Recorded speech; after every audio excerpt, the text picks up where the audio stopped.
여러분, 우리는 흔히 위대한 지혜나 성공의 열쇠가 내가 발을 딛고 있는 이곳이 아닌 저 멀리 특별한 곳에 있다고 믿습니다. 자아를 찾겠다며 일상을 부정하고 더욱 고차원적인 진리를 얻기 위해 현재의 공간에서 탈출하려 하죠. 하지만 이것은 공기의 소중함을 잊은 채 진공 상태에서 숨쉬는 법을 배우려는 모순과 같습니다. 일상은 우리가 떠나야 할 결핍의 공간이 아니라 배움이 축적되는 가장 거대한 자산의 공간입니다. 오늘 저는 여러분과 함께 이 일상성 속에 숨겨진 경제적 가치를 재발견하는 여정을 시작하려 합니다.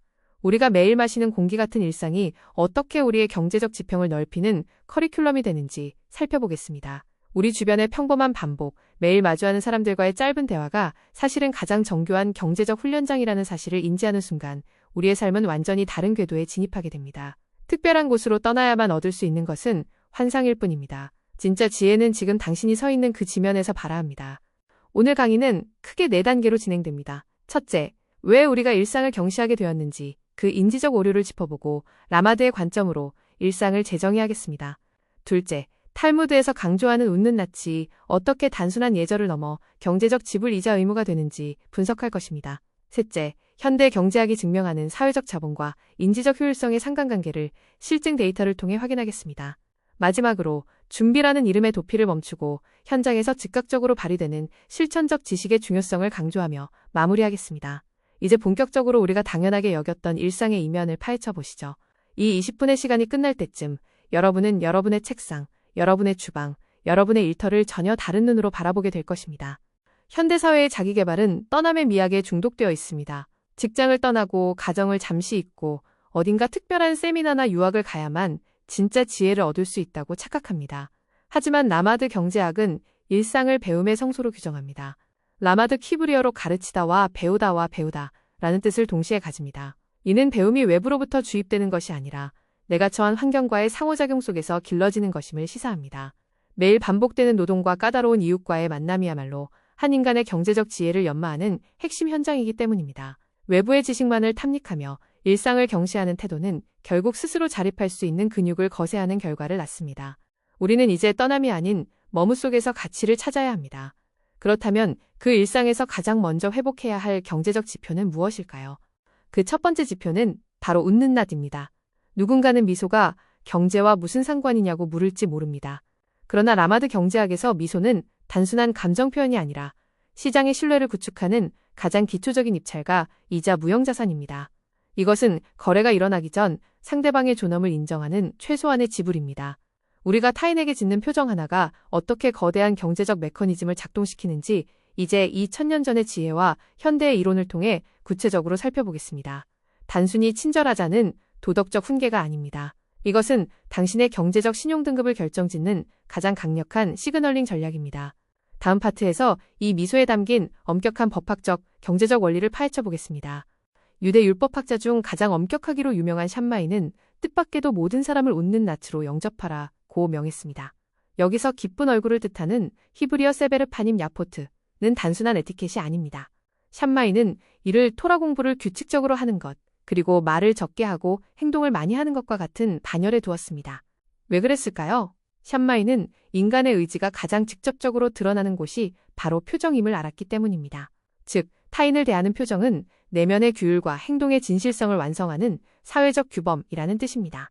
이는 단순한 권고를 넘어선 공동체를 지탱하는 제도적 요구사항입니다. 내 기분이 좋든 나쁘든 타인 앞에 설 때는 기쁜 얼굴이라는 공적 의무를 다해야 한다는 준엄한 명령입니다. 탈무드 주석가들은 이를 정의 저스티스의 관점에서 해석합니다. 누군가에게 이유 없이 어두운 표정을 보이는 것은 상대에게 심리적 압박감을 전가하는 일종의 비언어적 침해입니다. 경제학적으로 말하자면 당신의 부정적인 감정 쓰레기를 아무런 비용 지불 없이 타인의 정서적 영토에 투기하는 행위와 같습니다. 이것은 타인의 재산권을 침해하는 것과 동일한 선상에서 다뤄지는 감정적 공정성의 문제입니다. 반대로 웃는 얼굴은 상대방을 신의 형상으로 인정하는 가장 기초적인 존중의 표시입니다. 만약 이 인정의 지불이 결여된다면 그 이후에 일어나는 모든 경제적 거래는 높은 심리적 저항에 부딪힐 수밖에 없습니다. 웃음은 상대의 가치를 인정하는 선불금입니다. 15세기의 현자 바르테누라는 더욱 날카로운 통찰을 제시합니다. 그는 누군가에게 세상의 모든 선물을 다 준다 해도 고개를 숙인 채 어두운 표정으로 준다면 율법적으로는 아무것도 주지 않은 것과 같다고 말합니다. 충격적이지 않습니까? 100억을 주어도 찡그린 얼굴로 주면 그것은 0이라는 것입니다. 반대로 기쁜 얼굴은 거래의 가치를 배가시키는 승수 멀티플라이어 역할을 합니다. 아브라함이 나그네들에게 빵 한 조각을 약속하고 성대한 잔치를 베풀었을 때 그 가치를 완성한 것은 바로 그의 환대하는 표정이었습니다. 표정은 물질적 거래의 가치를 결정짓는 최종적인 인준 시스템입니다.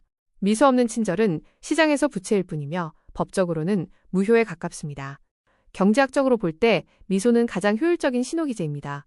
복잡한 계약서나 법적 장치가 작동하기 전 상대방에게 협력적 의사를 전달하여 신뢰의 고속도로를 구축하기 때문입니다. 이는 구성원 간의 자발적 친절이 높은 고신뢰 사회로 가는 첫걸음입니다. 미소라는 윤활유가 있을 때 계약의 세부 조항을 검증하는 데 드는 시간과 비용은 획기적으로 줄어듭니다. 서로를 향해 웃을 수 있다는 것은 이미 보이지 않는 신용계약이 체결되었음을 의미합니다. 이제 이러한 고전적 지혜가 현대사회과학과 경제학에서 어떻게 데이터로 증명되고 있는지 확인해 볼 차례입니다. 고대의 통찰이 현대의 실증적 데이터와 만나는 지점은 매우 흥미롭습니다. 프랜시스 후쿠야마는 국가의 경쟁력이 구성원 간의 신뢰 수준에 의해 결정된다고 주장합니다. 신뢰가 낮은 사회에서는 모든 거래에 변호사와 방대한 서류, 감사가 필요하며 이는 경제 전체에 막대한 불신세를 부과하는 결과를 낳습니다. 우리가 서로를 믿지 못해 지불하는 이 비용은 눈에 보이지 않지만 국가의 GDP를 갉아먹습니다. 반면 미소와 친절이 일상화된 자발적 사교성이 높은 사회는 계약 비용을 대폭 절감하며 경제 효율성을 극대화합니다. 샤마이의 가르침대로 모든 사람을 기쁜 얼굴로 맞이하는 행위는 단순히 개인의 수양을 넘어 국가 경제에 세금을 깎아주는 구체적인 경제기여 활동인 셈입니다. 여러분의 미소는 경제의 효율성을 높이는 직접적인 인프라입니다. 로버트 퍼트남은 대인관계에서의 미소나 가벼운 인사가 사회적 윤활유 역할을 한다고 분석했습니다. 내가 지금 당신에게 미소를 지으면 당신이나 혹은 다른 누군가가 나중에 보답할 것이라는 믿음, 즉 일반화된 호혜성이 시장 신용 시스템의 기반이 됩니다. 특히 가족이나 친구를 넘어선 낯선 이들 간의 신뢰 네트워크인 교량적 사회자본, 즉 브리징 소셜 캐피털은 이러한 소소한 일상의 친절을 통해 확장됩니다. 사회 전체가 유기적으로 연결되게 만드는 힘은 거창한 구호가 아니라 엘리베이터에서 마주친 이웃에게 건네는 미소에서 나옵니다. 결국 우리의 미소는 사회 전체의 신용 총량을 증대시키는 전략적 투자가 됩니다. 행동경제학자 앨리스 아이센의 실험은 더욱 놀라운 사실을 보여줍니다. 미소나 작은 선물 같은 사회적 신호로 가벼운 긍정적 정서를 유발했을 때 사람들의 창의적 문제 해결 능력은 비약적으로 상승했습니다. 실험 참가자들의 문제 해결 성공률이 20%에서 75%로 치솟은 것이죠. 긍정적인 감정은 인간의 방어 기제를 해제하고 뇌가 복잡한 정보를 통합하여 비전형적인 솔루션을 찾게 만듭니다. 여러분이 상담원이나 거래처 직원에게 건네는 웃는 낯은 단순한 배려를 넘어 상대방의 인지 자원을 해방시켜 나에게 더 유리하고 창의적인 솔루션을 이끌어내는 고도의 전략적 투입물입니다. 타인을 웃게 만드는 것은 그의 뇌를 최적화하는 가장 저렴한 기술입니다. 반대로 무례함, 즉 웃는 낯의 부재는 기업에 막대한 손실을 입힙니다. 하버드 비즈니스 리뷰의 연구에 따르면 직장에서 무례함을 경험한 직원의 48%가 의도적으로 업무 노력을 줄였습니다. 더 충격적인 것은 무례한 상황을 목격하기만 한 사람도 인지 능력이 20% 하락했다는 점입니다. 부정적인 사회적 신호는 전염성이 강해 조직 전체의 생산성을 갉아먹는 경제적 범죄와 같습니다. 미소 짓지 않는 팀장은 팀원들의 뇌 기능을 20% 셧다운시키는 셈입니다. 반면 행복한 직원의 생산성은 약 12% 더 높으며 이는 기업의 자산 수익률 ROA의 증가로 직결됩니다. 이제 이 데이터를 바탕으로 우리의 교육과 삶의 현장을 돌아보아야 합니다. 우리가 잃어버린 일상의 태도가 얼마나 큰 비용을 발생시키고 있는지 말입니다. 여기서 우리는 한국 사회의 고질적인 문제를 직시해야 합니다. 바로 준비의 늪입니다. 많은 이들이 완벽한 스펙과 학위, 유학을 갖춰야만 현장에 나갈 수 있다는 강박에 시달립니다. 하지만 이는 사실 치열한 일상의 책임으로부터 도망치려는 심리적 도피일 때가 많습니다. 자격증 책 뒤에 숨어있는 동안 우리는 현장에서 즉각 발휘되어야 할 웃는 낯의 근육을 단련할 기회를 잃어버립니다. 이론에만 집착하고 일상을 가볍게 여기는 것은 결국 근육 없는 이론가를 양산하여 사회적 비용을 증대시킬 뿐입니다. 준비는 끝이 없으며 진짜 배움은 그 준비를 끝내고 현장에 부딪힐 때 비로소 시작됩니다.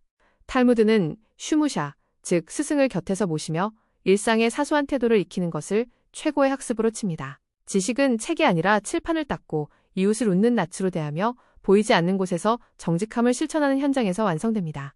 이러한 일상의 경제생활을 경시하고 외부의 거창한 지식만을 탐닉하면 결과적으로 자립의 능력을 잃게 됩니다. 나는 아직 준비가 안 됐어. 라는 말은 라마드의 관점에서 나는 아직 일상에서 배우고 싶지 않아 라는 말과 같습니다. 배움, 즉 라마드는 준비라는 이름의 도피가 아니라 지금 내가 발을 딛고 있는 일상에서 마주하는 모든 이에게 미소를 짓는 그 순간부터 시작되어야 합니다.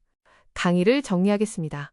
라마드 경제학은 일상을 떠나야 할 곳이 아닌 배움의 성소로 정의합니다. 여러분이 매일 만나는 까다로운 고객, 반복되는 사무 업무, 그리고 이웃에게 건네는 짧은 미소가 바로 여러분의 경제적 지혜와 도덕적 지평을 넓히는 핵심 커리큘럼입니다. 미소는 단순한 감정이 아니라 여러분의 무형자산이며 일상의 현장은 그 무엇보다 고귀한 강의실입니다. 이제 준비라는 핑계로 삶을 유예하지 마십시오. 오늘 여러분이 짓는 기쁜 얼굴이 여러분의 인생과 이 사회의 경제적 가치를 바꾸는 가장 강력한 투자가 될 것입니다. 당신의 일상은 그 자체로 가장 거대한 자본입니다.